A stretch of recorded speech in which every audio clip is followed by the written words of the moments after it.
State and urethra तीनों topic के बारे में। तो देखो क्या होता है, ब्लैडर कैंसर मोस्ट कॉमन होता है हमारा ट्रांजिशनल सेल एंड ब्रेनर्स जो होता है ना, वो भी हमारा ओवरी के अंदर एपिथेलियम होता है, इसके साथ एसोसिएटेड होगा। एंड मोस्ट कॉमन कॉज होता है इसका स्मोकिंग। स्क्वैमस सेल कैंसर में आपको क्या याद आता है कि कैल्शियम बनेगा। तो कैल्शियम हमारा जो सिस्टोसोमा होता है ना, कौन सा वाला, हेमेटोबियम। हेमेटोबियम में क्या होता है, आपको अगर याद नहीं आता कि स्पाइन होती है क्या होता है, तो देखो जेपोनिकम के अंदर नोब होगा, लेकिन हेमेटोबियम जो है वो करता है ब्लैडर का कैंसर, स्क्वैमस टाइप का, एंड वो होता है थिम्बल ब्लैडर बना देगा विद कैल्सिफिकेशन। अगर बोले थिम्बल ब्लैडर विदाउट कैल्सिफिकेशन तो हमारा टीबी आएगा। ठीक है, तो अब हमारा हेमेटोबियम कैसा दिखता है, ब्लैडर जैसा ही दिखता है, उसकी टर्मिनल नोब होगी। तो आप उसका स्ट्रक्चर ध्यान से देखना, आपको सिंपल ब्लैडर लगेगा, इसलिए जो मैंसोनी हो गया उसका लेटरल स्पाइन हो जाएगा। अब आपके लिए ईजी हो गया। ठीक है, अब इसको हम बोलते हैं पेनलेस टर्मिनल हेमेचूरिया करता है। टर्मिनल कैसे, अब देखो उसने सारा यूरिनेशन कर लिया, उसके बाद उसको ब्लड आएगा, क्योंकि वो ब्लैडर से आएगा ना, लेट वाला। सबसे पहले तो जो नीचे नीचे था वो आ गया, फिर ब्लैडर कैंसर से आया। इसको हम किसिंग कैंसर भी बोलते हैं। ठीक है, इन्वेस्टिगेशन में हम क्या करेंगे, ट्रांसयूरेथ्रल रिसेक्शन के साथ साथ में हम सिस्टोस्कोपी कर सकते हैं। सिस्ट वर्ड जो होता है ना, वो ब्लैडर के लिए हो गया। NMP22 एंड हमारा NCM जो होता है, इसके मार्कर होते हैं। अब आपको याद रहेगा MCH होता है ये। ठीक है, फिर उसके बाद ब्लैडर इंजरी में इंट्रा पेरिटोनियल हो सकती है, एक्स्ट्रा पेरिटोनियल हो सकती है। इंट्रा में क्या होगा, ट्रोमा किसको होगा, हमारे फील्ड ब्लैडर को, डोम ऑफ ब्लैडर भरा हुआ है। सीट बेल्ट इंजरी हो गई जैसे, तो उसमें क्या होता है, ओपन बुक फ्रैक्चर हो सकता है। आपको ना पेल्विस ना आपस में जुड़ा हुआ नहीं दिखेगा, प्यूबिक सिम्फाइसिस, वो ओपन हो जाएगा।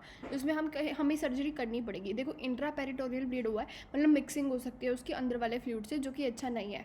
एंड एक्स्ट्रा पेरिटोनियल में वेट एंड वॉच करो, फ्रैक्चर ऑफ पेल्विस वगैरह मेंशन होगा। विद फ्रैक्चर ऑफ पेल्विस हमें याद रखना है कि मेम्ब्रेनस भी उसी के अंदर होता है। अब हम आगे बढ़ते हैं। तो देखो हमारा यूरेथ्रा का जो इंजरी होगा ना, उसमें क्या होगा, ब्लड एट मीएटस। ठीक है, उसमें क्या टर्मिनल था, एंड इसमें स्टार्टिंग में, क्योंकि यूरेथ्रा सबसे पहले आएगा हमारे मिक्चुरेशन में।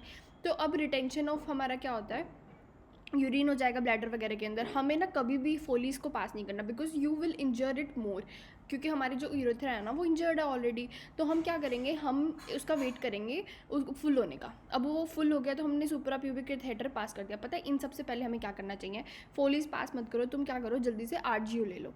MCU नहीं करेंगे। RGU कैसे, मतलब रेट्रोग्रेड हमारा यूरेथ्रो हम क्या करेंगे, स्कैन कर लेंगे, उससे हमें पता चल जाएगा कि यूरिन के अंदर इंजरी होती है, स्ट्रक्चर होती है, तो वी विल डू RGU। अगर तुम्हें ब्लैडर से रिलेटेड कुछ जानना है, जैसे कि हमारा VUR हो गया बच्चों के अंदर, तो MCU या फिर उसको VCUG भी बोलते हैं। अब इसकी फॉर्म क्या होती है, मिक्चुरेटिंग सिस्टोयूरेथ्रोग्राम। ठीक है, हम फोलिस कैथेटर को पास करेंगे एंड देन हम डाई को छोड़ेंगे। तो मिक्चुरेटिंग सिस्टोयूरेथ्रोग्राम, इसमें C आ रहा है, मतलब सिस्टो मतलब ब्लैडर की बात कर रहे हैं। ठीक है, तो ये सारा हमारा रिलेटेड होता है टू VUR, तो इसमें हमारा RGU करते हैं।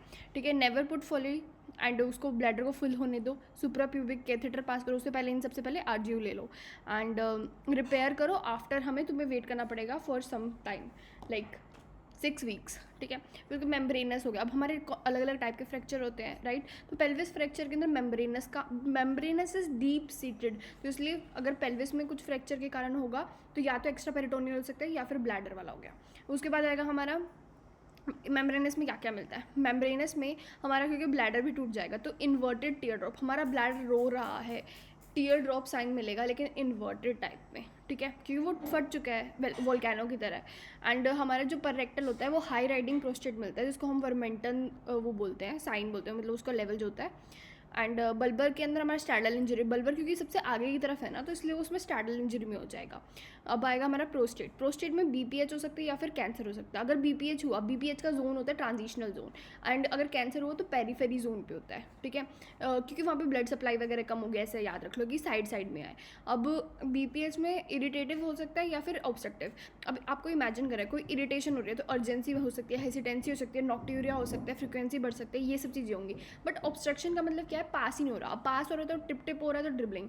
अगर बिल्कुल थिन स्ट्रीम हो रही है वो भी ऑब्स्ट्रक्शन हो गया, रिटेंशन हो गया तो पास ही नहीं हो रहा बिल्कुल। ठीक है, तो हम क्या करेंगे, मेडिकल मैनेजमेंट में या तो alpha-1 ब्लॉकर दे देंगे या फिर हम 5-alpha दे देंगे। तो अब टाइमसुलोसिन एंड फिनेस्टराइड ये दोनों हो गए। एंड हम सर्जरी में टर्प कर सकते हैं जो कि गोल्ड स्टैंडर्ड होती है। तो विरामेंटम लेयर जो होती है हमारी ना, अपर का कट ऑफ होता है। अगर अब इसके हमारे साइड इफेक्ट बहुत इंपॉर्टेंट होते हैं। रेट्रोग्रेड इजैकुलेशन में क्या है, इनफर्टिलिटी हो जाती है, बिकॉज वो पीछे की तरफ जा रहा है तो फिर वो पहुंच ही नहीं पा रहा आगे, एंड स्टेनोसिस हो जाता है। एंड हमें क्या करना होता है, इसके अंदर हम ना NS फ्लूइड देते हैं, जिसके कारण डाइल्यूशनल हाइपोनेट्रीमिया भी हो जाता है। अदर में हम क्या करेंगे, मिलन एंड फ्रेयर, ये सारी अप्रोचेज होते हैं, बट हम इतना करते नहीं है, टर्प में ही बस बहुत है। ठीक है, थैंक यू।